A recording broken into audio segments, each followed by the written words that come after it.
ROC and RISE, the teenager's guide to building the resilience, optimism and confidence needed to level up at school, in relationships and life. Written and read by Claire Eaton. Dedicated to my husband Justin and son Caden. You're the best.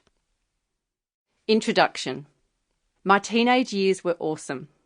I have some of the most amazing memories, photos, experiences, and stories to tell about that time of my life. But those years were also full of surprises, blips, and bumps. It was just like a roller coaster ride, really.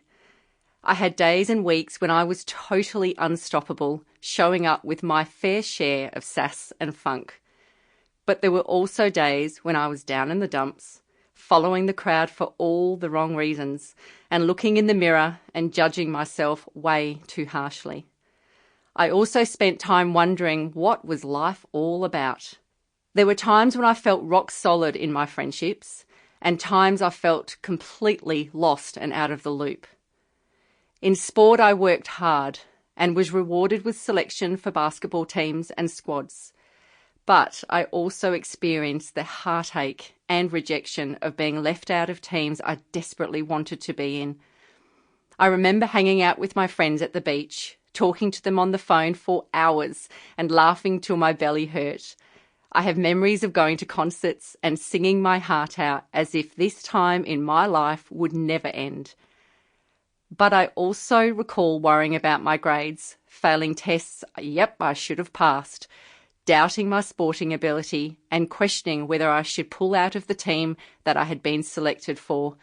I even thought they'd have a better chance of winning without me.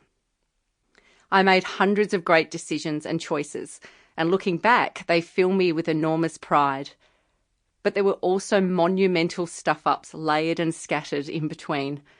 I worked hard to fit in, and in doing so, I took the annoying habit of overthinking to new heights. But with the help of my crew, family, coaches and teachers, I made it through. After finishing high school, I studied teaching at university, and I went on to teach all over Western Australia in remote communities, country towns and city schools. And it was during these years that I realised the people I most loved working with were teenagers. Teenagers like you. And the more I read about your generation, the more I listened to and followed you on social media, the more I coached you in my office, the more I presented at your schools, the more the signs became crystal clear. You're so ready to step up. Sample complete. Ready to continue?